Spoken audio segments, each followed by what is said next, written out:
Can I ask all the panelists to come up? That Esther, Sarah, John, Rose. Thank you.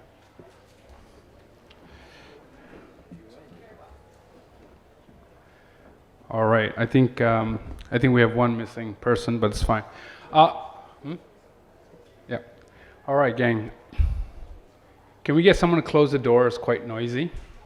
And can we ask everyone that's in the back to grab a seat? Let's give you 2 seconds.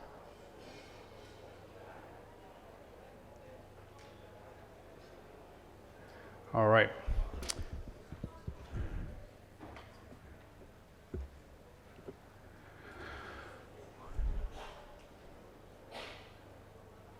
All right, let's get started. By way of introduction, my name is Zach Gaiby, as you can see probably in some of the materials you have. I'm a senior partner at McKinsey in Johannesburg, where I co-lead our practice that covers agriculture, mining, and the energy sector. And my role here today is only to facilitate the interesting panelists that we have here. Why don't we just take 2 seconds and just do a 2-second intro from my far end and working closer to me about who you are and what you do. And then I'll facilitate a series of discussions between you and me and the audience. Let's start at the end over there. Hello everyone, my name is Sarah Coughlin and I work at the Abdul Latif Jameel Poverty Action Lab, which is a global and regional research organization with a network of affiliated researchers who use rigorous impact evaluations to study critical evidence gaps. Oh, thank you.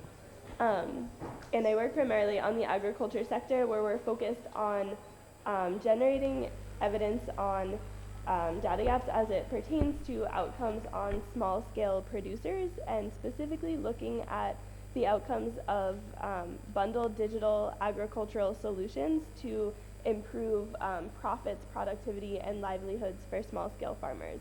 So I'll keep it there, but I'm very excited to chat today. Thank you. I always say that if I want to get rid of somebody at a party, that I tell them that I sell insurance, which is sure to make everybody kind of leave.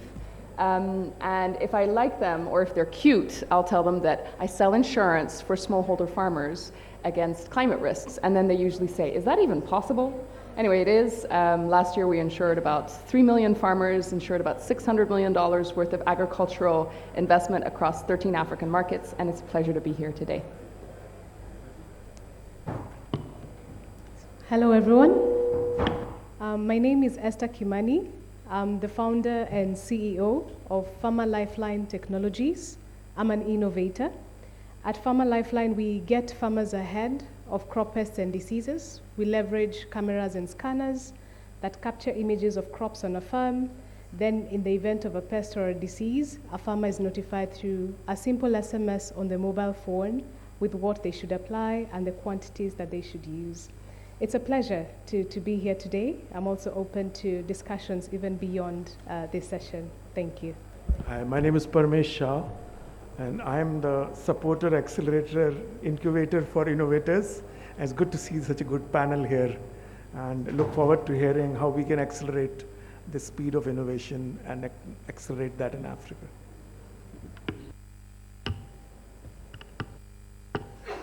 My name is Benjamin Adom. I've just been pulled onto the panel, so I'm trying to, I'm an advisor at the Commonwealth Secretariat, and my area is digital agriculture. The first set of questions is around what are some practical use cases that you've seen that are really improving sustainability and access and innovation in this space. Esther, should we start with you, and then we'll work our way up and down? I'll give examples based on what we do as Farmer Lifeline in innovation. Previously, what farmers would do to detect pests and diseases, which is also the case for many farmers, is scouting, where you'd have to walk through your tract of land and have to detect any pest or disease based on what you see as the signs and symptoms on the leaves or on different parts of the plant. And we introduced technology so that there's 24-hour surveillance of your crops throughout your farming season. And we've seen innovation coming into the agricultural space, mostly through the youth. And I think this is because 80% of the consumers, when it comes to technology, is mostly youth. And one of the things I've seen it do is to bring us as close as possible to the problem as opposed to how it was before. Like previously it would take a week or two for you to detect a pest or a disease. Right now, they're detecting it within the first 5 seconds of infestation based on our innovation. And when you look at even other innovators, when we'll have time to visit the different booths, they are more into the precision farming. Like we are getting as close as possible to the crop, as close as possible to the problem or the issue for efficiency, for automation, and of course for sustainability when we talk about the agricultural sector. Yeah. Anybody else on the panel want to talk about some of the recent use cases they've seen in innovation?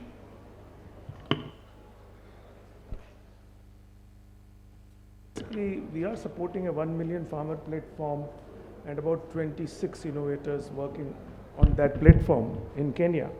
And exactly what Esther was describing, it's the precision. Agriculture for smallholders is the biggest challenge right now. And so I'll give you an example. Now, Uzi Kilimo tests soil sensors, does soil testing, reports are available in 10 minutes, the same efficiency argument you were talking about. And that report goes to the dealers who can keep customized fertilizers ready for anyone to pick up. So to me, that whole cycle used to be so convoluted and used to be so difficult for farmers at the last mile there. And the second case is of the agripreneur model, where lots of agripreneurs are now taking bundled services of a lot of providers who find it difficult to reach. So digitally, they are able to provide these services across 8 to 7 services at the last mile. So, the Kuza, which was supposed to be here and talking about it, which I'm supposed to replace, so I should at least plug in for Kuza also a little bit here. And the third one would be like, I think Jihal is here and he'll talk about Hello Tractor. The small farmers would never get mechanization services. They would mostly get it 10 days after the sowing date is over. So how do you do precision? That you fit a tractor with a device and then you Uberize the last mile service delivery so that people get access to tractors before the sowing date, which smallholders never got. We see 28 to 29% increase in mechanization and productivity. So I think these are essentially very disruptive innovations in all the fields: access to market, access to mechanization, access to extension, access to services. The thing is that we have improved efficiency significantly by analyzing data and providing services which are to the point, bundled, customized, and precision. Thank you. I'd say, look, I think the power of technology can't be underestimated, but I always think that it comes through in very interesting ways, right? Like in our case, agriculture insurance was always, it works for large-scale farmers, and you basically have to visit a farm at the start of the season, halfway through, and again at the end. And that works if your average acreage is just under 200 hectares and you collect maybe $15,000 worth of premium. Like last year, our average premium was around $10, and our average farmer that we insured was 0.9 hectares. So if you want to kind of like scale down by a factor 1,000, which is what most of us who are innovators in this space have to do, you have to think about how technology will help you there. We, for example, and I'd say similarly to what Pramesh was saying, you want to take, and Esther, you want to take advantage of the abundance of rural youth that are there, that are to some extent relatively low cost and that are available. In our case, for example, we use rural youth to employ them to do harvests for us at the end of the season. Usually we borrowed a model from India where extension workers, agriculture extension workers, are going to see farms and doing what we call a crop cutting experiment. It's basically a standardized yield measurement form, which was developed by FAO in the 70s. Now, it was really hard to scale because it was reliant on extension workers and who were filling in pieces of paper. That made it super, likely to fraud. It was very hard to kind of do quality control on that data. But now by using kind of like rural youth who have their own smartphone, who fill in kind of a digitized form where you can have pictures, where you can take GPS references, where you can check if they actually visited the farm. Those kind of pieces of technology are now pretty much ubiquitous because every rural youth that we employ has a smartphone. They already have the tools of trade, so to speak. So if you think about how you can really leverage things that are already there, things that are ubiquitous, I think you can really kind of like get to scale quite quickly. Like we last year insured, as mentioned, insured 3 million farmers through about 70,000 yield measurements. And you really kind of use the power of something pretty straightforward, statistics. If you think about it, for us to do, instead of having to visit every farm, we use that as probably something that is quite relevant if you think in the perspective of voting. If when we go to vote, before that, polling companies will do an estimate. They don't have to visit or call up everybody to understand who they're voting for. And we do something quite similar. We don't have to visit every farm, but as long as we take a statistically relevant sample and do a digital yield measurement on their farm, we can estimate what their yields were like. And if they were low, we can pay everybody in that location. But that is only possible because everybody that we're working with and people that we're hiring already have these smartphones. I think there's just kind of a neat tidbit to kind of give you kind of a very practical perspective on this. People will ask you, isn't it hard to get lots of people on the ground and coordinating with lots of youth? And I'm like, well, imagine this. When we put out an advertisement, like on kind of local WhatsApp groups or like rural WhatsApp groups, people will, for every job, will get 25 applicants for one job, right? And we'll actually ask them to fill in a form or send us an email and attach their CV. And people ask me often, why do you want to attach a CV? Do you care about what it says in the CV? We don't. But if you have somebody attach a CV, you actually test for digital literacy. Because simply the act of attaching the CV tells us that somebody already has a certain level of digital literacy that will help us, make sure that they can fill in the form, if they can send, you're effectively already bridging a big gap there. And I think by now, like a lot of what people on the panel are talking about, all of us are leveraging kind of this rural youth, rural people who are there, keep your costs down and drive actually a sustainable business model. Because I think that's the other part, right? If you're going to drive technology and innovation, you don't want to drive technology innovation just for the point of technology and innovation. You want to drive it to drive a sustainable and long-term business. And I think, if we are serious about kind of real solutions there, that is kind of key. I have a follow-up question. Is your model economically sustainable currently, or are you marching towards it? No, so we actually broke even last year. We were, I'm not the finance whiz in our business, but my finance guys told me that we were cash flow positive last year. And I try not to mix up those words too many times. Okay. But yeah. No problem. And then one more follow-up. And on a forward-looking basis, are there technology solutions you're looking at that would actually reduce your need for as many people involved? I think, we're in the business of trust.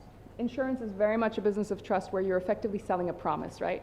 I sell the most unpopular product here. There's people here selling like crop protection or tractor services that people actually want. I sell the product that nobody wants because nobody wants something bad for them to happen to them. We often, when we're selling insurance, we've learned over time that we can't sell insurance to farmers directly. That's the reason we are profitable, by the way, because we literally realized that we had to work with agribusinesses, aggregators, cooperatives, banks, development institutions, and lo and behold, even governments to get our product out at scale. I think that when you're selling trust, you to some extent want a level of visibility. So actually having those people going out there to the farms helps farmers understand our product. If we were only using satellite technology, for example, in the past we've had cases where if there was a loss and farmers didn't agree with our payout, they would say, have Mr. Satellite come and see my farm, then he can see that I lost my crop, right? Whereas it's much more difficult to argue with, okay, maybe I wasn't visited, but this guy in my neighborhood was visited, and these other guys were visited. So for us, we've actually learned that using labor, using the physicality of it, given the target market that we're targeting, which is very much kind of like semi-literate, right? Where that presence, that real kind of like physical touch. I think a lot of people in this space talk about phygital these days, right? The combination and use of physical and digital tools being a very powerful way of reaching out to people and getting to scale. We do think that there is potential for technology implementation here. We see a lot of potential in remote sensing technologies, but more to kind of drive efficiency further and drive further, basically drive further margins to increase the effectiveness and the efficiency of what we actually see on the ground. So maybe in areas where yields were good, we may not have to send so many people, but in areas where yields were bad, increase the number of people. Thank you. Sarah, you've been awfully quiet, so can you chime in and tell us about some interesting use cases that you're seeing in advancing your mission? Sure, yeah, I would love to step into briefly build on the particular successful use cases shared by the other panelists, and also touching on the point Rose made about leveraging technology, not just for the use of data and technology itself, but to help drive towards the solution and outcomes that you're looking for. And so at JPAL, in addition to sort of looking into particular use cases, we try to generalize learnings across contexts. So what factors within studies on XYZ use cases seem to be universally applicable and really help to drive the outcomes that we want to see. So for example, within the realm of information, right, how farmers traditionally received information was through in-person extension, digital solutions, and sort of the vast availability of data now has huge potential to allow for cheap SMS or any other sort of digitally enabled solutions to reach large amounts of farmers across a large geographic area. However, we really want to dive into the mechanisms behind which, so the why and how, that digital solutions are or are not effective. And so some learnings, for example, are that trust and reliability really matters. So just getting some random SMS with information on what fertilizer you want to use now versus later isn't going to have as much of an impact as sort of tailored advice coming from a trusted source. And in fact, combining this leveraging digital technology with in-person extension can also have maximum benefit. So we really want to think critically about when and how technology can be used to aid in these outcomes rather than just technology for the sake. And what's one innovation that you have seen that you think is a game changer so far?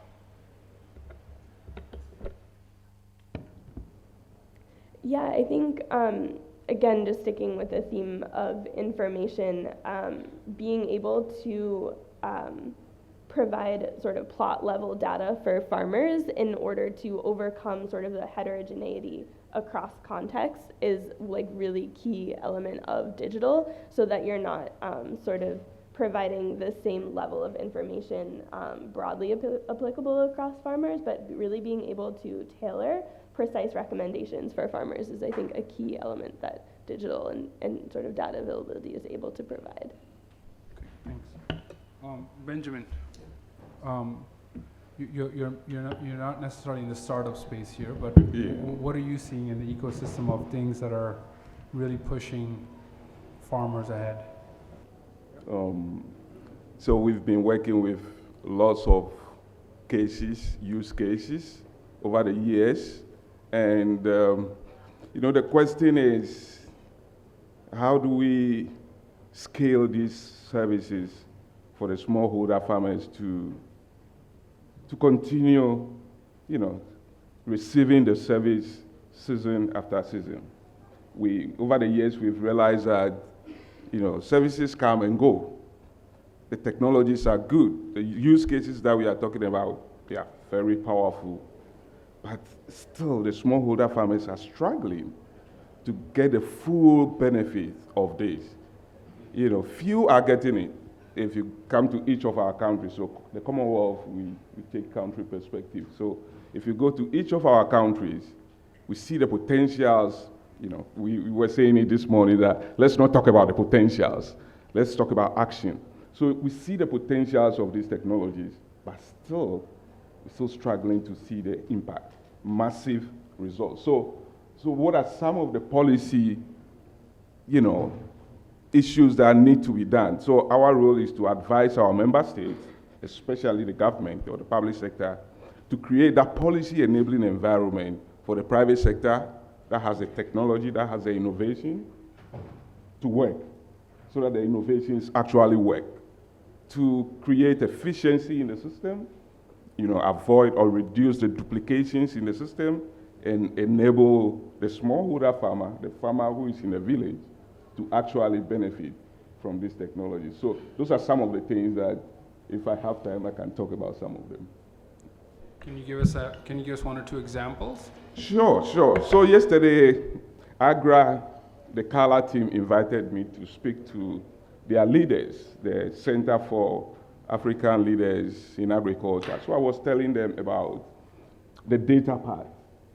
So everybody is complaining about data in our countries, but we have so much data in our countries, so much agricultural data in our countries. But students are looking for data they can find. Policymakers are making policy decisions on data that are not, very strong. Investors are looking for data to put money into our countries. They are not getting it, or they will struggle to get it. Even the tech platforms that are developing services and providing, they're struggling to get the right data. But we have so much data. So the policy issue, one of the policy issues that we are talking about is, how do we support our member states to create an infrastructure for data, not a data center, an infrastructure that is able to support all stakeholders who have data in a country to manage the data better. An infrastructure that is not a system, okay? The systems benefit on infrastructure. If you take a road in a country, a road is an infrastructure, and then transport services are built on it. Most of the digital platform service providers are service providers. We need a data infrastructure that they can build their innovations on. But in our countries, those things are absent.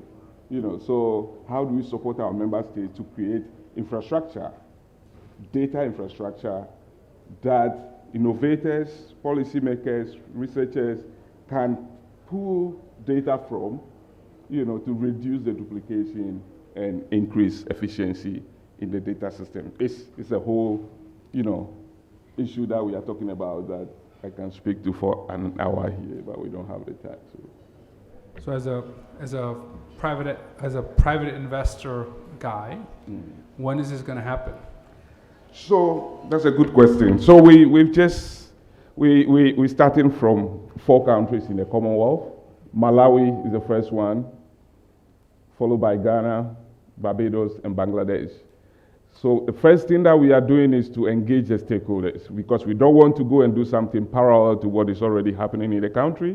So the first thing is to go to the country and engage the multi-stakeholders in the country. So Malawi is 26th, 27th, 28th of September. Ghana, we are trying to agree on the time with the Ministry of Agriculture for the 7th, 8th, and 9th. But again, if you rush, it's not going to benefit you as a private sector investor. It's not going to benefit anybody. So we need to take our time. It's a long-term something. If you do it within 1 year, it's going to collapse, and tomorrow somebody else will come and do something. So the idea is to have these national dialogues, get the agreement from all stakeholders in the country, both the private and the public sector, to understand the need to do it and the commitment to do it. So we are estimating 3-5 years of designing and building this infrastructure in our countries. And I'm talking from international trade perspective, because that's the unit I work in the Commonwealth. If you have this infrastructure in Malawi, in Ghana, in Bangladesh, in Jamaica, and they are interoperable, you create that data system now for policy and trade decision making. So it's a long term, 3-5 years, design and development process. Can I ask a provocative question to the rest of the panelists? And is there a way the private sector can accelerate, or semi-private sector can accelerate this from 3 to 5 years, or they did it on their own? Oh yeah, maybe I can go first. I'm still alluding to the innovation space, what I've seen with startups. I happened to be at the Google for Startups Summit in Nigeria last weekend. And we were listening to, or actually had conversations with innovators around Africa. And when you listen to each one speak, the word data comes up, I think, in almost every sentence. Because you realize that data has become the new oil. Data is king. We say data is king, and data speaks. So this is what we realize over time, that the data we collect day in, day out. Like today, even in this room, if we wanted to collect sufficient data to make a decision, that would be possible. Everyone made a decision to come to this room. There are other rooms that they would have gone to. A decision was made based on some kind of data. Now, when you look at businesses, they too generate a lot of data. For example, I'll tell you how I'm utilizing data at Farmer Lifeline to commercialize. And I hope no one will take my business model. I have a patent. So when we detect the pests or diseases, along with nutrient deficiencies, we recommend what the farmer should apply and in what quantities. At that point, I am collecting data of which pesticide will be applied where, and which segment of farmers are using which products. So I can easily go to an input or a fertilizer distributor and I can commercialize. Or I can rather have my own distribution point because I know where my customer is. So a lot of businesses have data, but they are not utilizing it to the maximum. For example, when we look at the climate area in agriculture, we are talking about carbon financing. We're talking about carbon credits. So farmers we've been trying to change their behavior towards how they're using their different chemicals, some that are carbon negative, doing this carbon sequestration, but farmers are not earning from this. Again, this is data that I can collect from one farmer to the next, the amount of carbon that they are saving based on their activities, and they can earn revenue sustainably through the carbon credits. So what I would say also is that we need to look inward and look at the kind of data we generate as businesses. In agriculture, there's a lot of data that we are generating. I would also want to comment on the resilience when it comes to climate. So over time, you can see trends and patterns. There are certain pests and diseases that come in certain seasons. They follow certain heat waves. And we say that mitigation is cheaper than adaptation.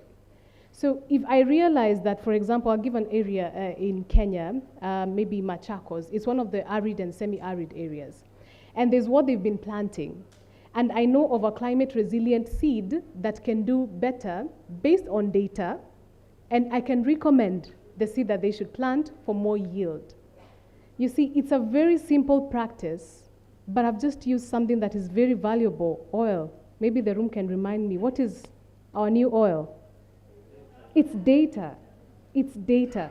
I've just used something very simple that I've been generating, and it took me some time to realize that I'm actually generating a lot of data as a business, and I need to commercialize. So I think over time, businesses need to look inward and see what they've been accumulating over time, and see how, even as I'm glad that at the international level, there's something that is being thought of. But if we start right from the grassroots of the business, then I think we will give a lot of info to this infrastructure that is being brought up. And then last but not least, I'll talk about data protection. In as much as we are moving towards collecting data for business purposes, for policy making, for decision making, it's important that we look at protecting the owner of the data. At Farmer Lifeline, we understand the data that we collect belongs to the farmer, and they have the right to ask for that data anytime because that data belongs to them. So in Kenya, we have a Data Protection Act.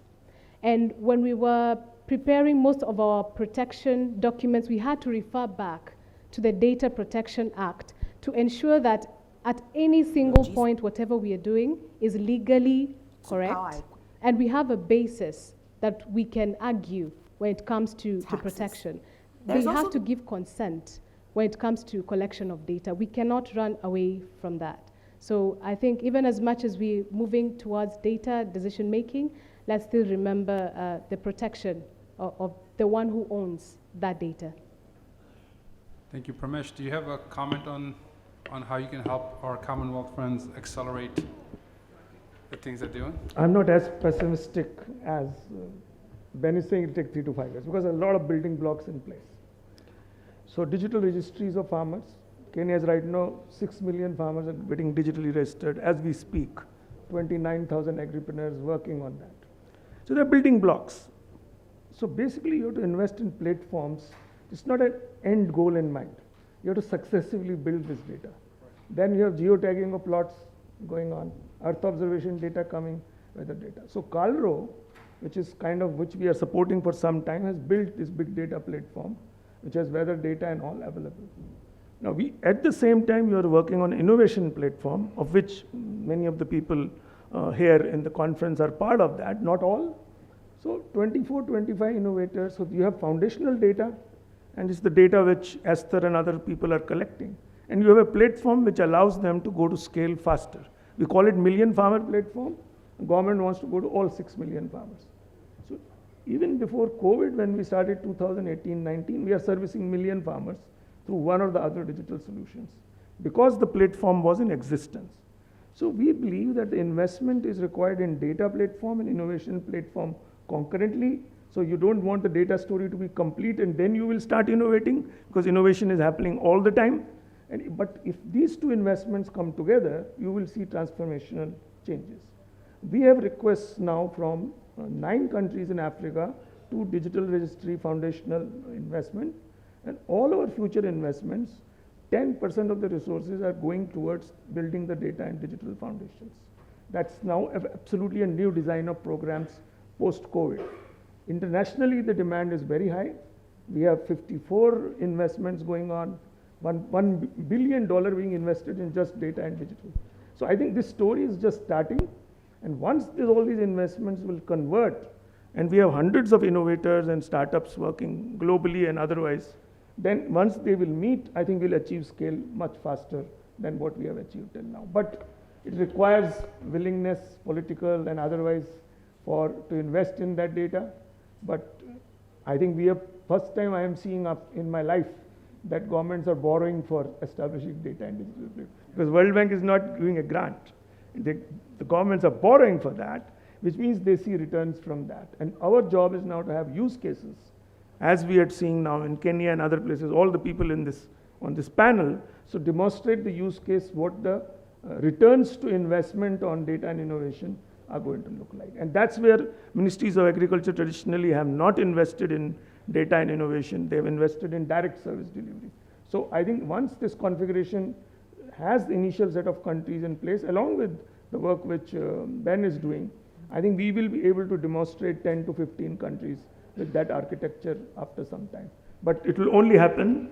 I don't believe in the orthodoxy of getting the data right and then coming innovation to come in. I think they have to go concurrently, because these guys are innovators. They've already worked on data and created, and they already are sitting on tons of data. But now how you bring them on one platform and create the next set of scale and innovation is the challenge. Yeah, I think, Rose, you wanted to get something in? Sure. And maybe take a slightly contrarian view from a private sector perspective here. I actually think that what Commonwealth and World Bank are doing here in this case is really important. And maybe sounds weird from a private sector organization here. I think that the role of policy in the case of data is extremely important. And I actually don't mind people forcing us to share data, because if you force us, you also force her. It becomes a common level playing field, right? And I think that if the data would just sit with us it'll become dead data. We have one use case that we're pushing, but if we're forced to put data out there and other people will build on that, I might actually build on theirs again, right?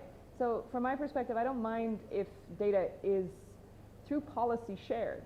Like there's a very interesting piece of regulation coming up from the EU around deforestation that requires a lot of data, again, like farmers to be mapped in the cocoa sector, which is frankly giving me a lot of business. I never thought that some EU regulation would generate, you know, like business for us, right? So I actually think that, I'm actually very supportive of what Commonwealth or World Bank is doing in this case because we see it generates business for us. I think policy is an important lever. Yeah. I think building something is not something I would rely on the nonprofit sector. Do we have the Honorable Musa Kapaka here? Okay. We're going to be graced with the Minister of His Excellency, the Minister of Agriculture from Sierra Leone. But before he comes on stage, maybe we have time for just one or two questions from the audience for the panelists. Why don't we take this gentleman here, if you could stand up, and then we'll take the one in the back, and then we'll bring the minister up. Thank you very much. My question is that in terms of the finance, giving the smallholder farmers access to finance beyond the insurance. So how can we use the data? How can we use the data to provide that access to finance and linking the banks as well, the financial institutions to that? Thank you. I think that's a Rose question. Cool. So I'll give you an example. A lot of the organizations that we work with are actually providing credit to farmers because, as I said, nobody really wants to buy insurance by itself. So what we do in this case, this is, I guess, a different use case of our data. We'll provide them data, we'll provide a bank or a fintech data around yields. What kind of maize or rice yields do you get in this location as opposed to this other location? What's the potential, right? And as a bank, you want to obviously lend to farmers that are growing a crop that has the highest potential in that location. But maybe if you want to lend to another location, you'll find that you have to lend for another crop. So simply providing yield data to banks or agri-fintechs has actually helped a lot to these fintechs to actually grow and expand into areas more rapidly because they don't have to figure out, am I going to lend to maize here? The farmer wants to grow maize, but actually maize looks like a really bad idea, but rice yields are amazing here, right? So making those kind of decisions, like I remember seeing this map of northern Nigeria and being stunned how great cotton yields were. And then people said, well, these used to be a cotton area before we had insecurity reasons. At the same time, the banking sector was pushing like kind of a more government-driven rice and maize perspective, but they could make more money from cotton, right? So I think in this case, like yield data can really help financial institutions prioritize which sector to be lending to and therefore generating the returns that those farmers are looking for. Pramesh, Very quickly. Can we just take two more? Because I think I want we need the minister here. We'll take two quick questions and that's it. Go ahead. Yeah, thank you. My question goes to you and any other panelist. Now, the African farmer, when you picture the African farmer, the majority is that, rural guy who has, a basic phone, no internet, and you're talking about data and information. And information is two-way. You want to pass information and also want to get feedback. So how do you bridge that gap on technological, disconnection between the rural areas and what you're coming up with? It's target to you, sir. Okay, that's a good question, especially when we're talking about the rural farmer. I'll begin with COVID. COVID had its own set of disasters, but it also brought some good. It was during the COVID season that during lockdown, children had to learn from home. And during this time, most parents, including rural farmers, had to push themselves to purchase gadgets for their children to learn. So there was some penetration there of the digital literacy forced by COVID, and they just had to buy them. So by the time Farmer Lifeline is landing in some of these areas, it was an easy go-to-market. However, when we were beginning, we did have that in mind, that we would meet someone with a buttoned phone that doesn't have a screen, and before they type C, they have to press a button thrice, you know. And we had to consider that. And that's why in our innovation, we leverage GSM technology. GSM technology is the SIM card technology that we use, so that whether you have a smartphone or you don't, you can still access your M-Pesa regular messages. And that's how we do the communication from our database. We are able to scale that down to an SMS to the farmer, so that whether they have a smartphone, whether they have a button phone, there is no inequality between a large-scale farmer and a small-scale farmer. I think that's how technology is breaking barriers. It doesn't, at that point, inequality doesn't matter at that point, because information is conveyed to each and every farmer. So yeah, that's something we did have to consider, but thank you. Okay, last question, and then we're gonna switch. Thank you. My name's Jonathan. I lead a team of about 300 staff in Malawi and across Africa. And I think hearing the panel, I think I agree most with Sarah at the end, that there needs to be a supplementary approach, not a substitutive approach. Because again, there's a lot of recycling that's happening with data, and with data drives decisions, right? So again, I mean, just because we're dealing with small-scale farmers, the science does not change. It's crop science, it's soil science. There's accountability. And I challenge you, go find any soil map. You will not find something at a regional level less than 1 kilometer. That's not precision. Just because your app says it's precision, it's not precision. And so again, I want to encourage you guys that the device is an ends to a mean. It's a medium for transferring information. But in that information, there's massive amounts of intelligence. Literally moving from deciding on what to plant at a particular time is a decision that has to be driven by some form of expert input. And it's the reason why we study for 7, 10, 8 years. It's to drive that science. And again, I'm part of a task team that's looking at regionalizing recommendations, and it is a challenge. It's not easy, regardless of what medium you use. So again, the investment that was being spoken about, I would encourage getting that curatorship and the resolution of the data to drive that information as a priority. That should be the key. The medium is we know we can get that right. Cheers. All right, that was not a question, but all right, can we all just thank the panelists, and we'll transition to the next part. Thank you.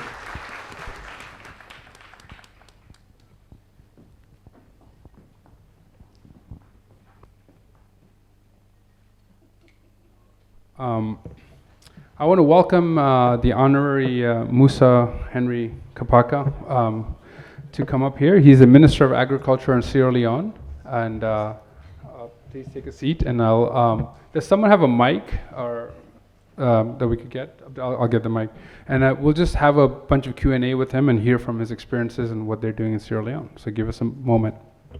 Minister, could you just introduce yourself for 2 seconds, and then we'll fire away some of the questions for you. Great, thank you. Good afternoon, all. Is it afternoon yet? I think it is. Is it? Yes. Apologies, the other session ran late, so I had to come. I'm happy to be here. Really enlightening discussion from the panel here already. I think a lot of what I will say is probably being said. Hopefully what we are doing in Sierra Leone will bring some concreteness at the policy level to the discussion. I just started the role a month ago as Minister of Agriculture. There's a lot I see that data can do for us for the change and policies that we want to drive. So I'm happy to be here and to also get your feedback and ideas from the room as to how we can, as a global community, move the food systems with data at the core of it. Thank you. So, Minister, starting question is, so what are the 2 to 3 biggest opportunities you're seeing in terms of using data to improve farmer productivity or the lives of normal Sierra Leoneans? Thank you. Honestly, I think the opportunities by having digital data is enormous for a number of reasons. I think agriculture, I think the panel has already said it, is both a science there's decision making around it, there are risks involved, there are asymmetries of information. But when you have data, actionable data, useful data, and in some cases, real-time or near real-time data, you really can solve some of these challenges that are bottleneck for growing the sector. So one of the first things I want to do is to have a digital registry of all farmers in Sierra Leone. 2 weeks ago before I came, this is something that came up. I met all the Association of Commercial Bankers in Sierra Leone, because access to credit is very key to what we want to do. I engage them, and most of you that have engaged banks with agricultural sector, they are fearful of the sector, primarily because they have little information. They don't know how to price the product, they don't know the terms, how it works, they don't know the farmers, they don't know which products are moving, they don't know what segments of the value chain that they can engage in. And so for me, I sat there thinking, okay, traditionally they are going to want to have massive collateral from a farmer, short duration loan, and they want to get confidence that if we give a loan to this farmer, they will pay back. And but there are other ways to get. It's about risk, for you feeling comfortable that you can get your money.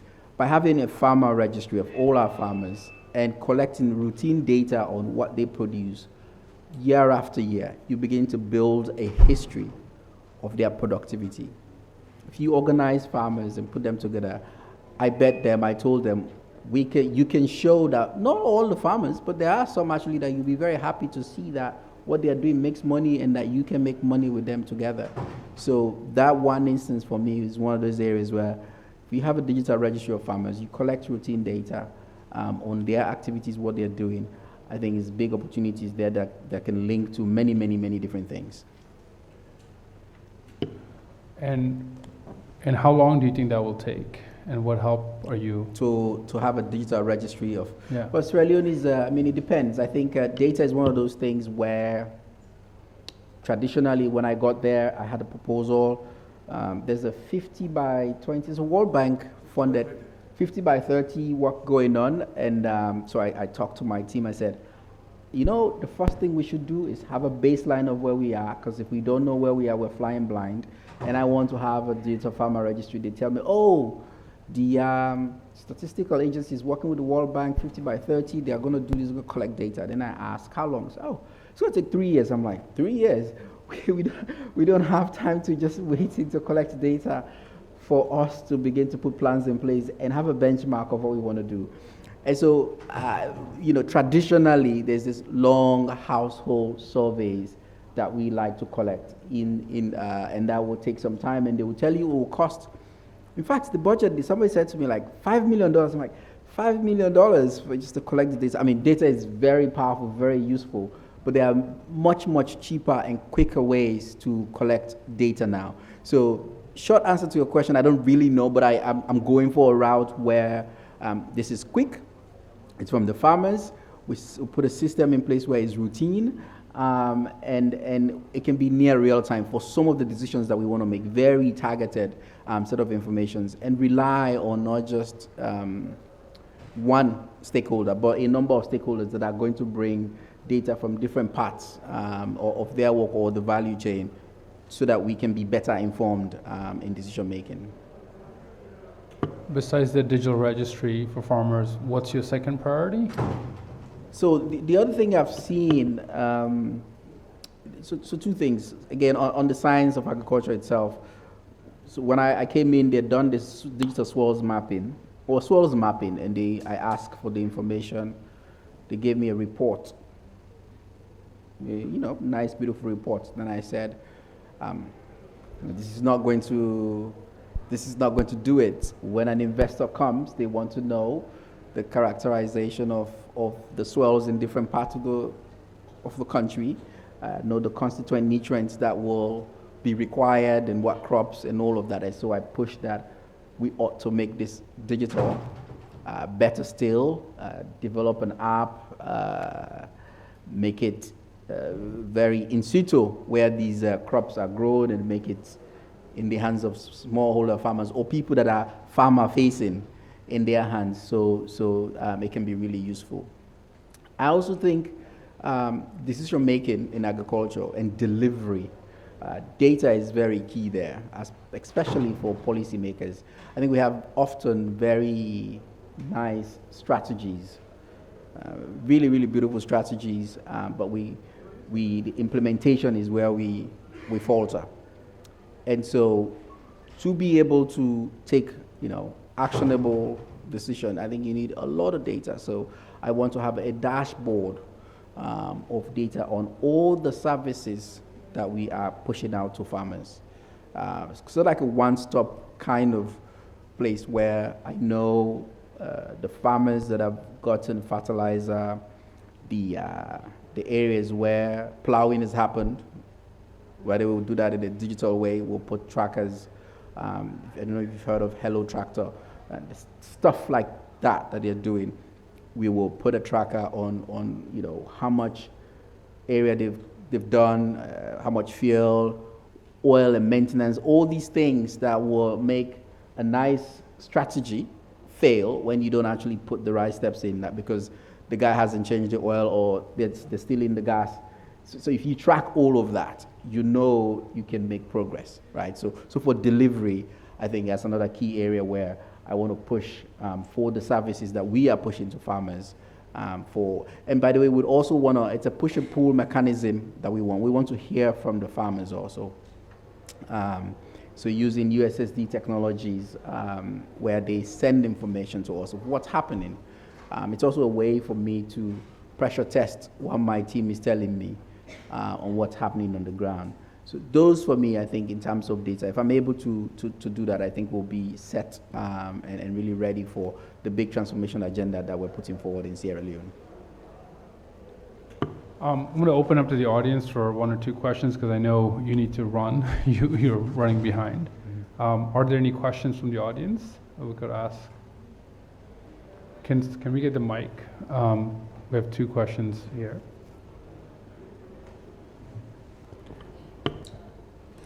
Thank you, Honorable Minister. I have a small question on the sustainability of the data activities we started. As we know, the data is costly and is very expensive. How you are going to make that sustainable, to have the data, the quality data frequent, not to have the data this year and then we will wait maybe for 10 years to have another data because the climate change, everything changing. How you are going to make this sustainable? First one. Thank you. I'll just go while the mic is passing. One of the things I want to do is not do a big costly data collection effort. If you do that, you won't be able to do it the next time. I can convince the president that I just came, let's have a nice big baseline, he can give me the money. Next year, there will be other priorities.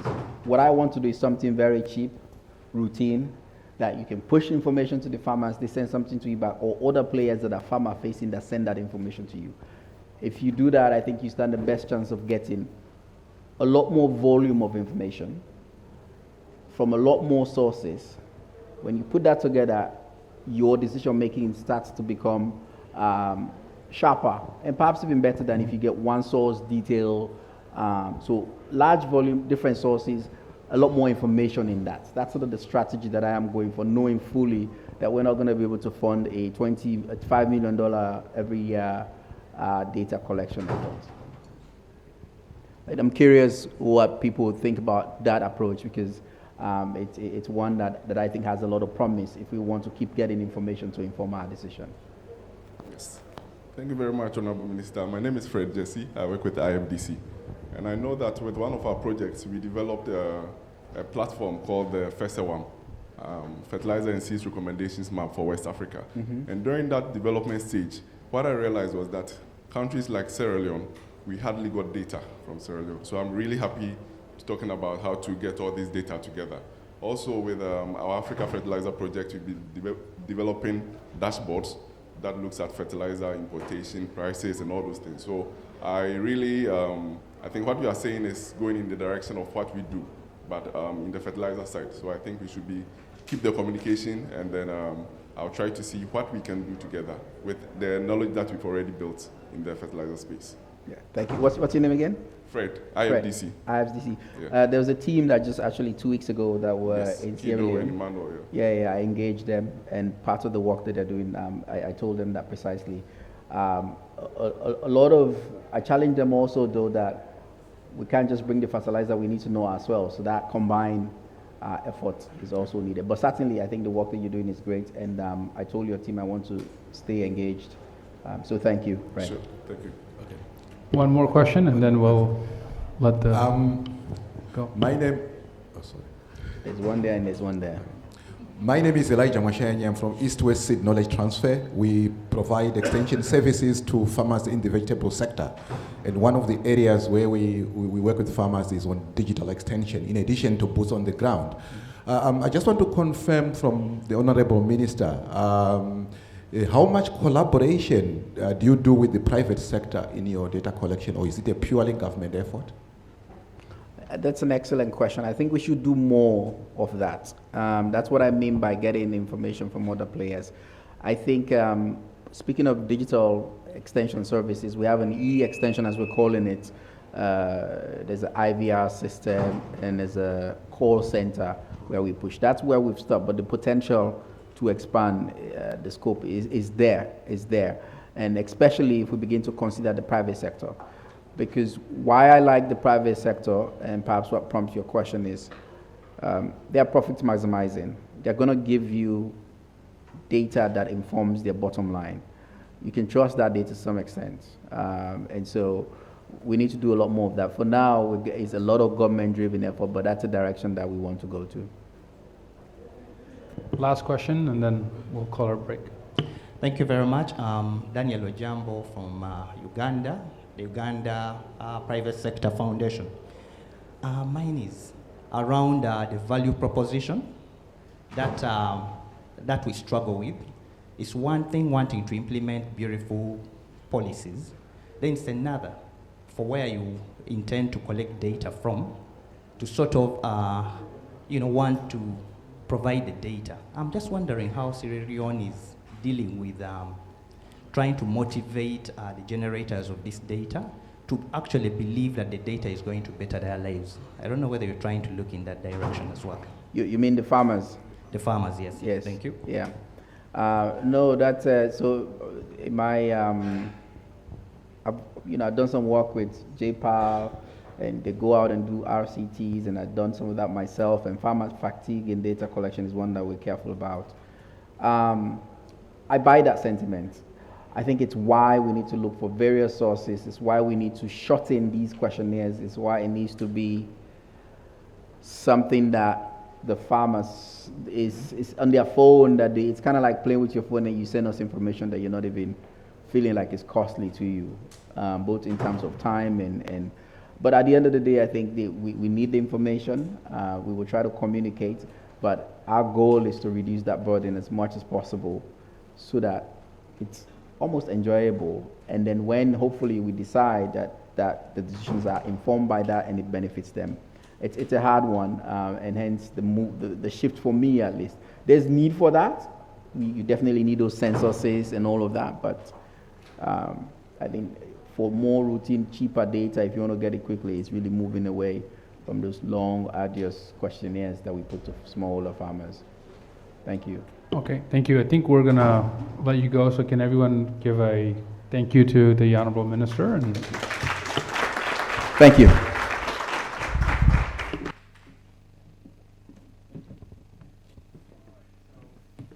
So don't leave just yet. We have part 2 now, so we'll let the Minister head out.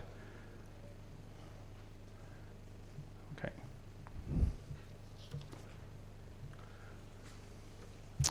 Thank you. All right. There's part 2 of the panel now, and we have a different set of folks that are going to grace us here. Can I ask the folks that are going to be here for part 2 to come up if they're here? Number 1 is Honorable Fred Kayugala. I'm sorry if I butchered the name. The Honorable Minister of Agriculture from Uganda. Going once, going twice. Nope, not here. All right, next one, Mr. Omandi Kashidi, who's a senior manager at Yara on digital. Please come up, thank you. Mr. Dave Watson, who's the advisor, livelihood advisor. Thank you, Dr. Watson. I used to be a biology geek, so I love your name, Dr. Watson. Mr. Kanul Prasad, founder and CEO of Cropin. Thank you. And we have another doctor, Dr. Muzuzi Mabuya. Apologies, I butchered your name, so you'll have to correct me. With the director at GAIN, of Knowledge Leadership at GAIN. And then Mr. Momar Dieng, the Dean of ALU Business School. Take whichever seat you want. Okay, so, all right, so like we did for the first panel, can we start from the end over there, and can you just give us a 10-second intro of who you are and what you do, and then we'll fire away. So Dean, do you want to start? We'll start with you.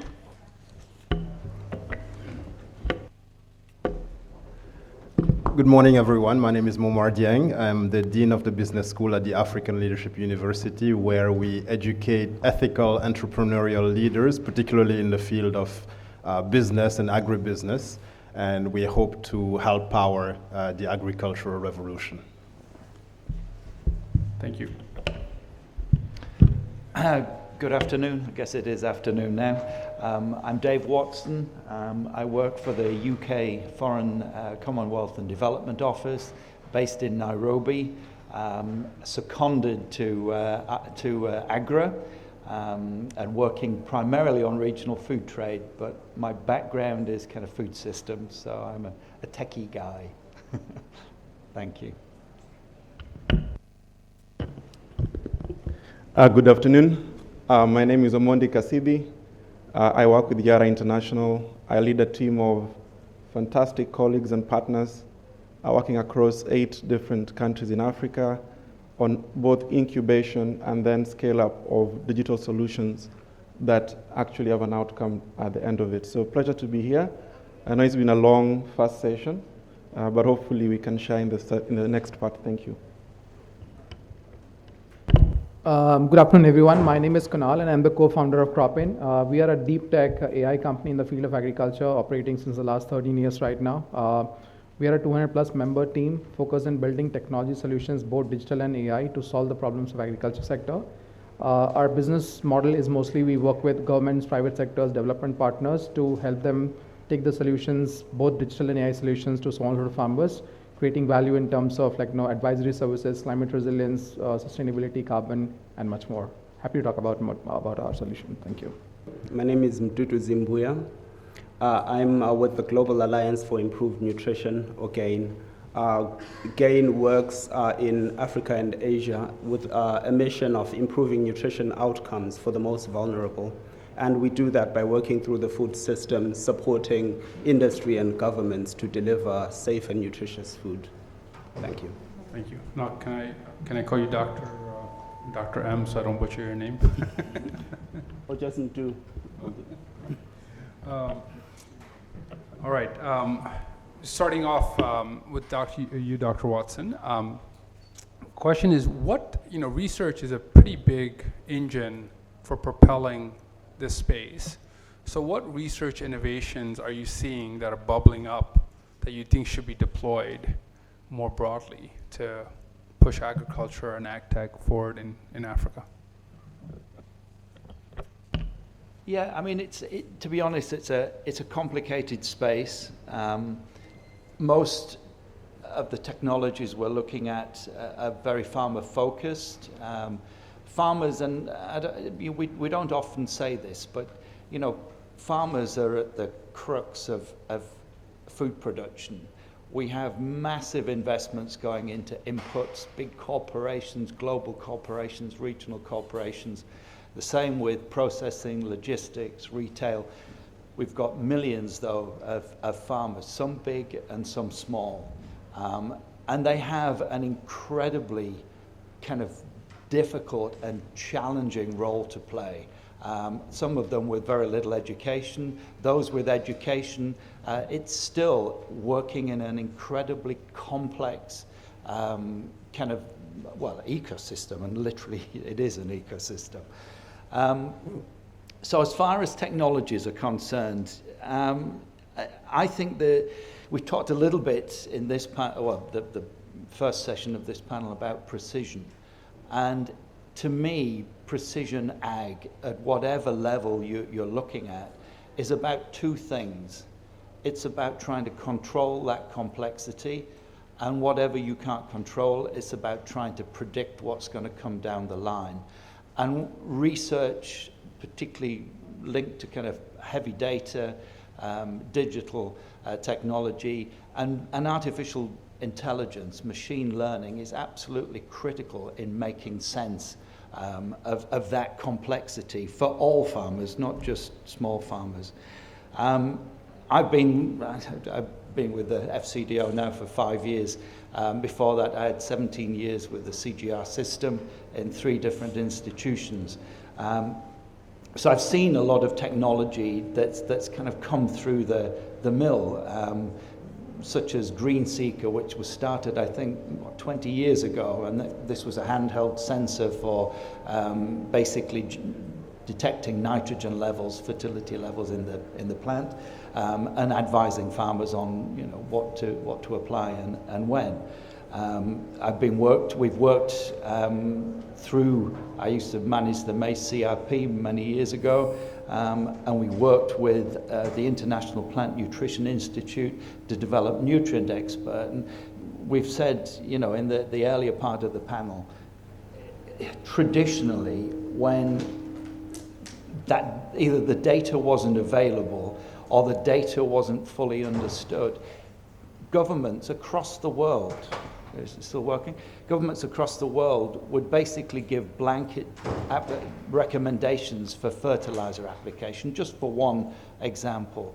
Nutrient Expert was a way of basically kind of localizing. It wasn't down to the plot level, it wasn't down to the individual farmer level, but analogous farmers were grouped, and you could basically dictate how much kind of fertilizer, where to get it at the right price, whether you were going for high yields, how much to put on. So things like that have been developing for a long time. Churned out primarily at the research level. I've got 2 examples here of some more recent ones. Tumaini, if I've pronounced it right, is a smartphone app for detecting pests and diseases in bananas. It references a database of about 50,000 images, and it basically gives the farmer basically an idea of what pest or disease is attacking the banana, what to do about it, how to get rid of it, that type of thing. Another example, Melissa Chatbox, which is an AI system that estimates maize and wheat yields, and that's based on both the genetics and also the kind of agroclimatic data. So it's all about trying to get either controlling your production, which is the case of the banana disease system, or it's about predicting which germplasm, which species, or which variety is going to do well in this particular setting in a particular season.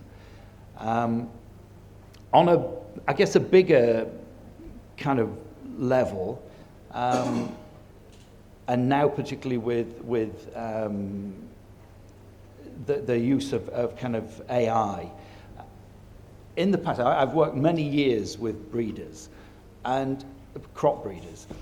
And crop breeders will tell you that whilst they rely on tons and tons of science, and crop breeding is a very technical, scientific area, they still feel as though what they're doing is very much an art, that it's knowing about this line, the characteristics of this parent and that parent, and how they will come together and how they will make it, the next generation, and what qualities that next generation will have.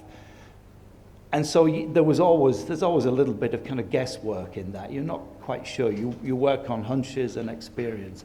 Now we've got AI that looks at the genetics.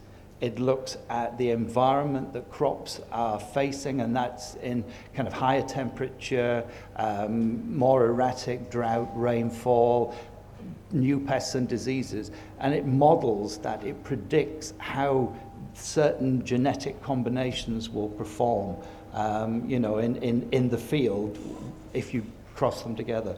So that kind of level of technology is being developed. The last one is currently being developed and working through CIMMYT on maize and wheat. So that, to me, research and a lot of what has come out, certainly in the kind of digital kind of tech and data, a lot of that has been generated either in the kind of large-scale public research institutes or universities. And in a way, these technologies are almost kind of proof of concept, and it takes what we saw in our kind of first panel, it takes those innovators, it takes those people that can see this is an application that I can use. This is an application that can help farmers to produce a more stable crop yield or a higher crop yield or get better value for their crops, and it's something I can make a business out of. So it's that kind of churning system. Speaking of like making businesses, I want to turn to Mr. Kanul here. Walk us through some of the businesses that you're running as a result of these innovations. Dr. Watson, could you turn your mic off? Sorry, yeah. Thank you. So yeah, from a cropping perspective, we normally focus across the industry segments. So from farming companies which are focused on in terms of growing different types of crops with the farmers, agro input companies, insurance companies, finance companies. What we have realized is that all of the institutions actually are needing data about where the farmer is, what crop is growing, how is the crop producing, so that they can do the transaction at the right time as the crops are progressing. That's the fundamental nature of agriculture business. And what we do from our side is we really bring that together in the form of a platform so that institutions can come collect the data as well as analyze the data to take the decisions at the right time. Some of the examples are, for example, for a farming company which are doing sustainable agriculture practices, the data that they're collecting for even understanding the production, forecasting, giving advices to the farmers can be added on, a layer of data can be also added on top of that, and we can say how sustainably you have grown your particular crop. We can analyze the data and then say that this particular crop, if you're growing in this particular area, gives you higher productivity with less input. So your per acre value goes up. So we are trying to analyze the data sets which is existing, embed the data from other sources including satellite, weather and third-party data sources, and build the analytics so that I can further optimize the processes which these institutions are taking. And from our perspective, it's not just the farmer which is important, because farmers will have to be trained, farmers will have to be handheld to change the practice that they have done. And there is a set of institutions, both private sector, public sector, which are bringing that particular transformation at the grassroots level. So we give the tools to the farmers, to the extension workers, to the NGOs and private sectors and the public sectors to help them have the same level of intelligence to transfer that information and knowledge to the farmers at the right time. So from our solutions, when we know a farmer's location is this X, we know that the farmer was growing this particular crop last year at this particular point in time. We advise the farmer from the time they should plan the sowing. Because of the climate changes that is happening, the same practice that the farmer knew, his historical knowledge is no more relevant. It has to be embedded with the climate knowledge together. And that knowledge has to be practiced by the farmer to see the translation. And that is how we bring our knowledge and data sets together to help them to get the right information, transfer that knowledge in the very, very simple manner. So for example, the farmers, some of them may have normal phones, we can give them an SMS, they may have IVRS services, you can have smartphones, you can have through extension-led service of information. So you have to enable all of the sources through which the information can be transferred to the farmers and they can take effective decisions. We have implemented these solutions to this particular structure across the world. We work with almost in 90 plus countries. We have large development partners, government partners. We implement programs on insurance, lending, agripreneur models, and we have seen that if technology is seamlessly given to all the stakeholders, It takes time depending on where you are, what value chains you are integrating with, but over the period, data gives you much higher returns. And technology, when you embed that with the data, the intelligence can make your systems much more proactive, predictive, and same is the case with the farmers. And what I would end up with is that the need of the data is much higher these days, but the need is also to build the intelligence on top of the data so that when we are giving a service to the farmer, it should be first time right. The farmers have seen experimentation happening on a lot of things, and they should be assured that when a public sector, a government, or a partner is coming with a solution, it should be the first time right.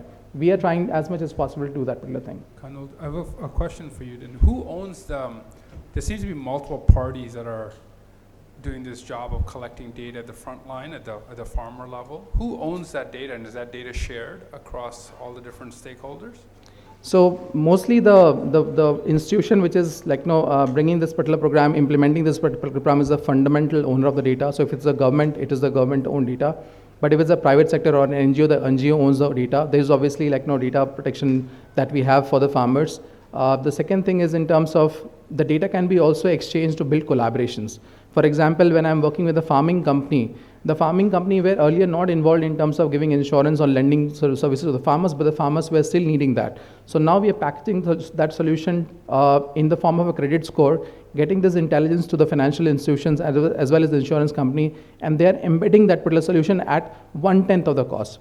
Because for this, reaching the same farmer, the bank is sending their resource, the insurance company is sending the resource, the farming company is sending the resource. If I have the data of that particular location, the farmer, I can easily cut down the cost of bringing additional services on top of that. And that is where the partnerships between the private sectors are taking a good shape. I'm going to turn over to some of our other folks on the panel. Can you walk us through Omandi, like what you're doing at your organization in terms of what you're seeing? Yes, I think Yara is known mostly as a crop nutrition company, but really we are a knowledge company. And I want to bring it to Tanzania where we are seated today. There's a lot of talk about data. You'll hear a lot of talk about platforms, but there's no but. I think there's a journey from that, platforms and data, to insights and then actions and outcomes. So let me give the example of Tanzania, where we are. We are a crop nutrition company. We built a digital platform called Yara Connect, initially to digitize our retail network. You know, the folks that are buying products and selling to farmers. We want to know what are they buying, what are they selling. And we built the next layer over that, which is called Africa Connect. And if you get a chance, there's a lot more details about that outside. But I want to just show a little bit how that moves from data to platforms to actions.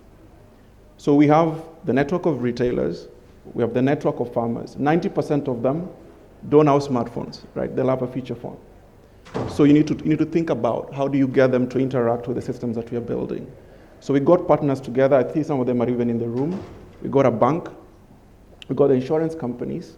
We got off-takers who are buying because farmers grow for a reason. They grow to produce and eventually to sell. So the challenge with our platforms and the data systems we're talking about today is how do you move them to insights and actions? And we tried with a fairly small group. Within our business here, we have more than almost 1 million farmers within our database. Yeah? And many people will talk about millions of farmers in databases and all of that. But the question is, what are they doing that is driving outcomes for them? So bringing these partners together, we got about 2,000 of them to be able to apply for bank loans, get credit scored, actually receive the money, go to the retail networks and actually receive the products that they needed, which includes more than just what we offer, right? So back to our word called partnerships. So they need fertilizer, they need the right seed, right? They need the right knowledge, agronomy support. So there's a lot of partnerships that make this possible. So I think just chiming on what the rest of the team has said, going forward, we see those partnerships as really critical in scaling all the things we are talking about today. I'll just chive a little bit on what our CEO, Froyara, mentioned this morning. We don't need breakthrough innovations and rocket science items to really drive value today, especially across the markets where we operate.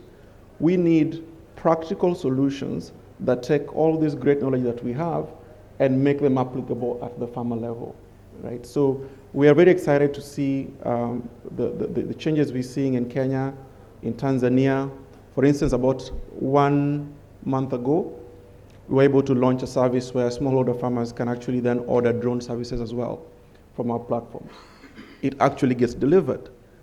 They pay for it. And that's another thing that we need to probably highlight more, that for these systems to remain sustainable, we need to bring solutions that farmers see enough value that they say, yes, I'll actually pay for that. I'll put money from my pocket and I'll actually pay you for it. And we've seen when we do that, the value side of it is actually included. That's not taking away from the role of the public sector or from the other support systems, but we should be very careful that all these platforms, data, systems, information deliver an outcome which for the farmer is valuable and valuable enough that there's a value that they're willing to attach to it. So that's briefly what, maybe a bit of color to that. And Dr. M, what are you seeing at GAIN in this space? Thank you for that question. And I'll follow on the thread of data platforms and actions, but perhaps shift focus a little bit to policymakers, policy decisions and program decisions. And start from the starting point that for policymakers, what they care about the most oftentimes are outcomes, whether it's consumption, nutrition outcomes, human health, or increasingly now planetary health. But when we circle back to the food systems and food system transformation, actions can be at several different levels and levers of action are at different levels as well. When we think about production systems, SMEs, food environments, consumer actions or consumer decisions. So policy levers can shape all of any one of the elements across that continuum. So when we think about data platforms and actions, we want to consider or to take into account the fact that food systems are vast and intricate. When we circle back to the data point, pun intended, there is a lot of data that's available, publicly available. If we think about the demographic and health surveys, they are collected systematically, quite routinely. There are other dimensions or elements that are tracked or collected by different institutions, whether it's soil health and so forth. Now the challenge then becomes, how do we put that all together, and how do we facilitate actions at the policy and sometimes program levels? And the example that I wanted to focus on, or something that GAIN has been working on, is the food systems dashboard, which is one way of facilitating that data platform and action continuum.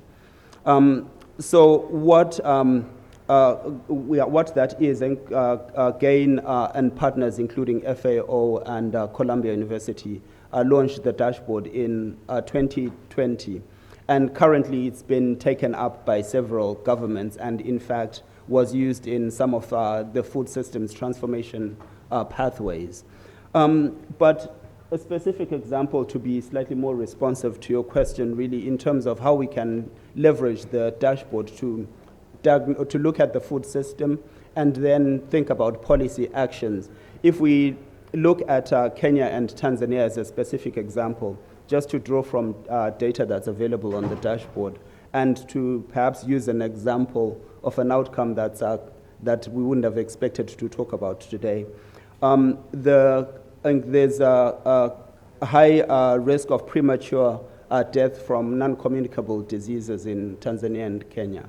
In terms of premature death from cardiovascular disease, diabetes, cancer. And it's higher than the world average. So if we start with that outcome in mind and then diagnose or take a magnifying glass at the food system to see what elements might be related to that action. What we see in these two countries is that we have low supply of vegetables, as an example, and high loss of fruits and vegetables, not necessarily production, high loss of fruits and vegetables, and increasing consumption of ultra-processed food. And then concurrently with that, we have low consumption of fruits and vegetables that's lower than the recommended quantities. So when we take all of those things in combination, some policy or programmatic actions can come to mind in terms of increasing availability and affordability by focusing in on the supply chain, for example, packaging and distribution, since the constraint is not necessarily production, but it's losses across the value chain.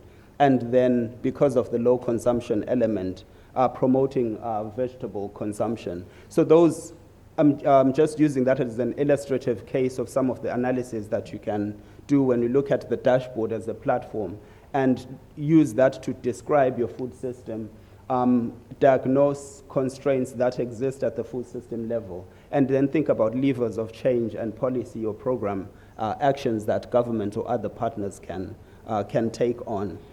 So that's, I think that's a practical example of a data platform. And in terms of where it is in terms of uptake, I think a recent development is the government of Nigeria, through Ministry of Agriculture, launched it last week, or launched state-level food systems dashboard, so that they can look at data at a more granular level at the state level and be able to diagnose and make decisions on more local food systems and take local actions, as it were. Thank you. Dean Momar, you're training the next generation of leaders, business leaders for Africa. How are you and your institution thinking of contributing to the challenge here? Thank you very much. I'm very happy about everything I've heard my co-panelists say, because I think that my case will be very easy, and it's that education really is at the center of most of the things that have been mentioned here.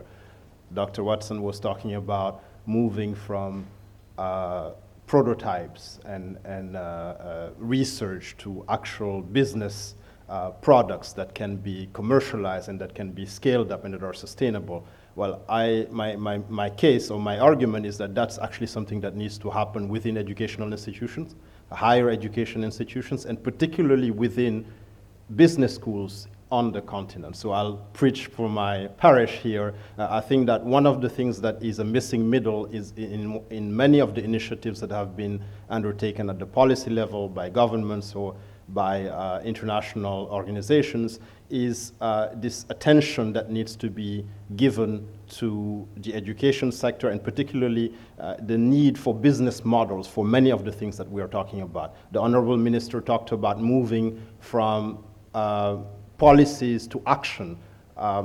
You know, I'm not going to get into the debates about the market and the hidden hand of the market and where it's appropriate, where it's not, but I would argue that one of the most powerful incentives that societies have usually to move to action is actually to create markets that are fed with symmetrical information, with stakeholders that are properly regulated, of course, but that are incentivized in some way. And I think that that's where our countries, our regions, our societies are still have a lot of work to do in terms of creating those markets and sustaining them and educating the actors that need to actually power them, whether it's about structuring the value chains, or whether it's about solving problems of storage, of commercialization and other issues that the farmers face, or you know, taking AI and machine learning to the next level from just a toy and something that's very nice to showcase at conferences such as this into something that actually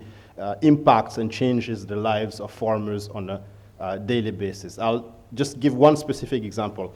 I happen to come from a country where we eat rice every day, but we inherited that from colonization, right? Our country, my country, doesn't actually grow rice or didn't grow rice until the French imported it from Southeast Asia and fed us with it. And so after the French left, we were stuck with a system where we eat rice that we don't produce and produce peanuts that we don't eat. All right, so how do you solve these kinds of issues, right? You need someone to actually really rethink from a very endogenous level how all of these interactions happen. How do you market the rice that you're producing, which doesn't actually taste right from the point of view of the consumers because they're used to Southeast Asia, well, rice that's imported from Southeast Asia.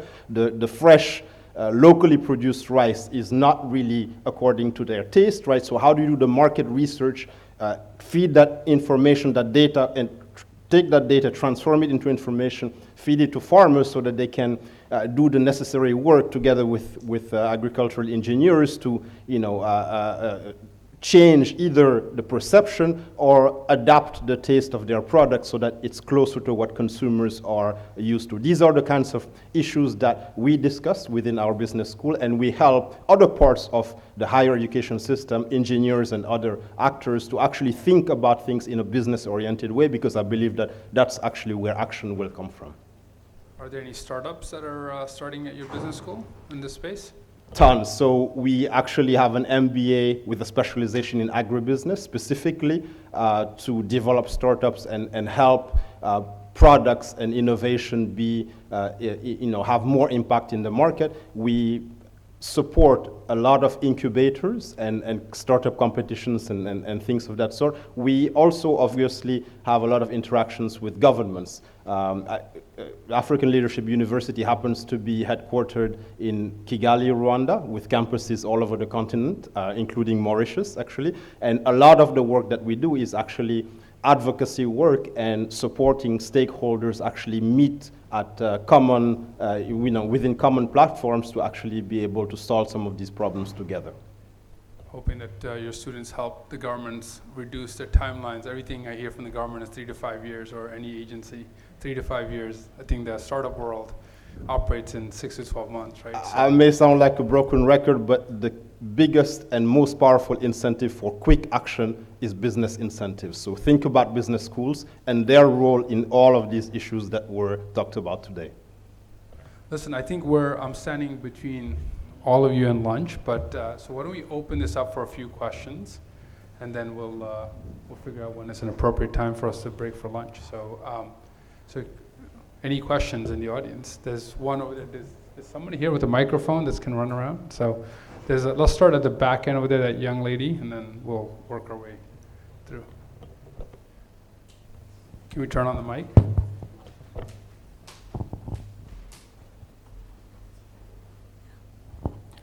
Thank you. My name is Neema Mrema. I'm a team leader for the AgResults Daily Challenge project. And I'm happy to hear a lot of innovations and a lot of feedback from the digital space. And I'm really happy to hear from Cropping. I'm the consumer of the Cropping product, just to say the least. One thing which I just want to challenge, okay, the first plenary and this one is a lot have been talking about the crops. And I didn't hear anything about the livestock. And there is a very good opportunity with the livestock sector. And there's quite a lot of information really and data that need to be captured within the livestock. And we need the transformation of that sector. And I must say, we are using the cropping system to be able to gather the service delivery to the smallholder farmers, both in the urban, peri-urban, and remote areas. Of course, it is not that much enough, but there's some work also need to be done.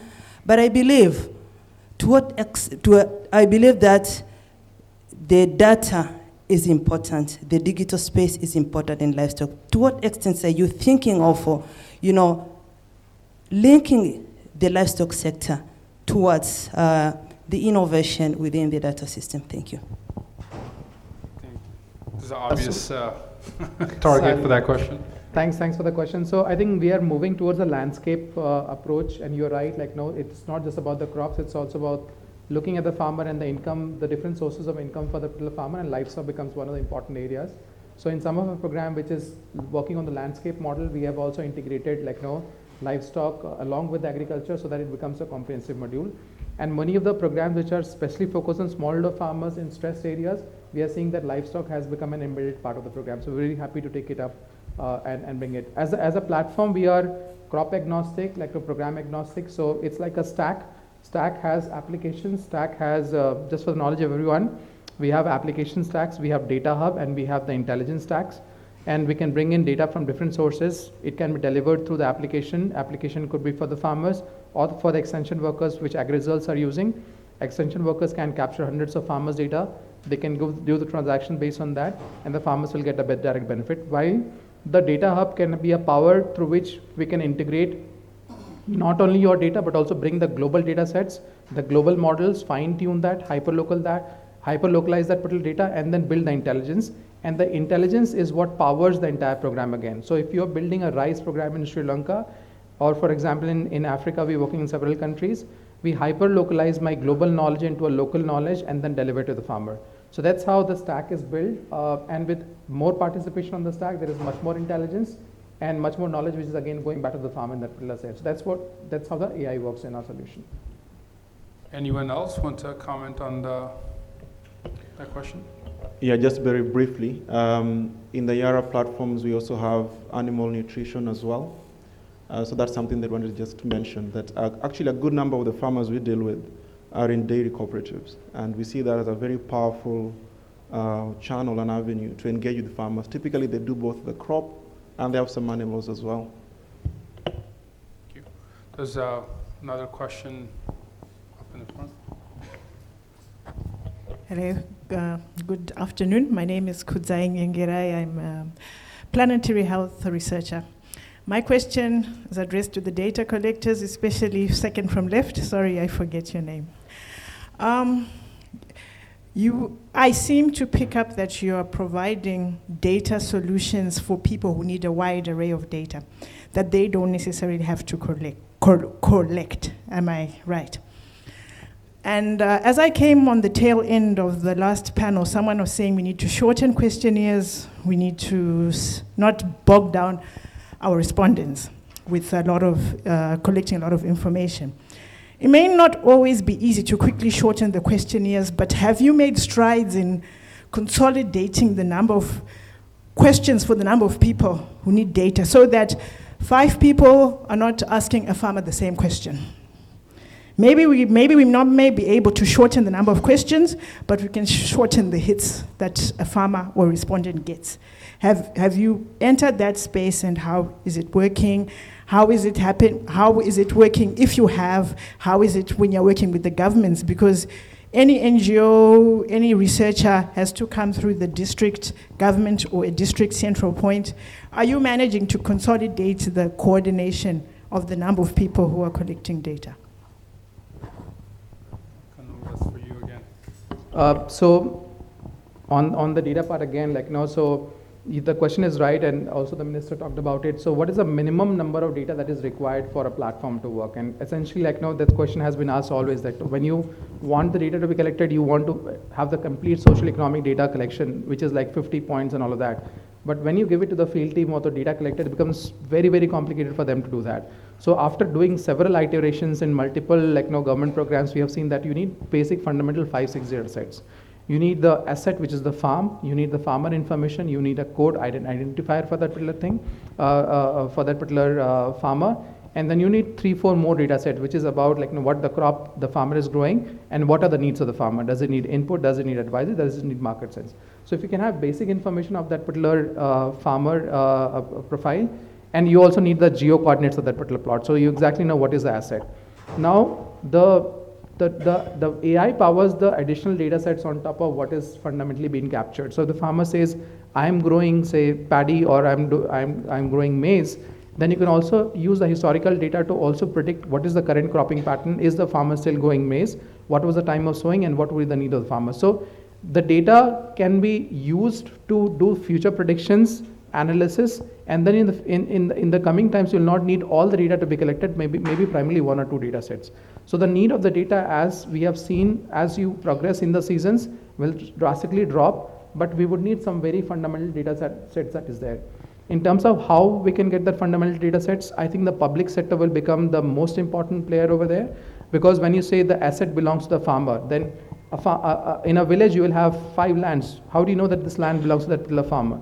So it's the public sector which can define that this particular asset belongs to that particular farmer. And once you have the data created, then a lot of intelligence can be built on top of that, and the value chain can unlock that data set. So bank who wants to finance will have assurance that it's a public data source. Insurance who wants to insure will also have that particular information. So the unlocking of the power of the data becomes multifold. And once the private sector also comes and start engaging on the data, they can also cross leverage that. So for example, when we talked about in the previous panel, pests and disease. If someone is capturing information, image of pests and disease, it can be used by hundreds of players, right? And we can then use a transaction mechanism through which if you are sharing data, you can also get the incentive. You can also have a cost of sharing the data, because I've spent $10 to capture this data. Is there someone interested in buying that? So maybe private sector would say, I will buy it for $2 and you'll get 100 customers. So you'll anyways spend $10, but you'll end up eventually earning $200 from the data. So I think data will become the next oil when you also share the data, because what we have seen is transaction cost of capturing the data is still very high. We have to find mechanisms through which we can explore that. Public sector will become an important element to keep on loading that platform with data so that it becomes meaningful and real-time and effective for all the participants. Thanks. Dr. Watson, I have a connected question to you. Are you pushing any sort of standard digital registry, which is what we heard from the minister from Sierra Leone earlier, as a platform across all the countries that would make some of this data collection easier? No, we're not. That's an easy answer. I mean, it makes an awful lot of sense. I don't know what the costs would be for that, but it does make sense. Okay. We'll take 2 more questions and then we'll break. There's a gentleman back there, and I don't see anyone here, so.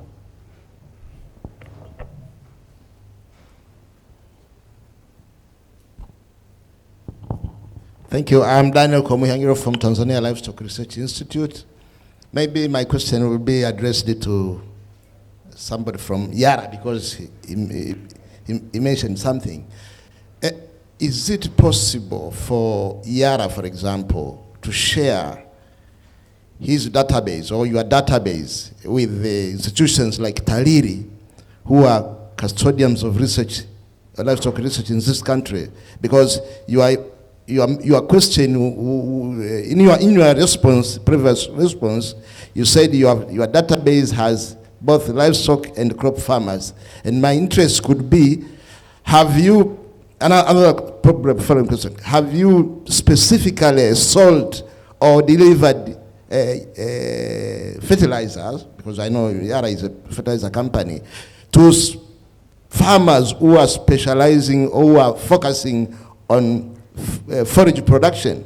Because from the previous plenary session, the Minister for Livestock was emphasizing about, said something about forage production. Thank you. So I'll try to keep it brief. I'll use your question to answer something a little bit more problematic as well. You'll find that data sharing is still a little bit tricky for us in terms of the requirements, in terms of data protection and security, and also just the cost of collecting the data. So let me just answer you a bit more straightforward. We are willing to share information with partners that bring value to our farmers. And we've done this in multiple occasions. So the answer to that question would be, if we share the data on livestock farmers with the different institutions, what outcome will the farmers get from it, right? Maybe better agronomy. And if that is clear, we have no problem sharing the data. Now, what we need to be watchful around is that we are governed by data laws, so we sign fairly arduous agreements, but it's very possible. And that's a general question for multiple partners who may be in the room, thinking about, they have data sets, we have data sets. How do we share to drive value for that? So I'm happy to follow up a bit more directly, but that is a general answer. Thank you. One last question, and then we'll call it a day. There's one.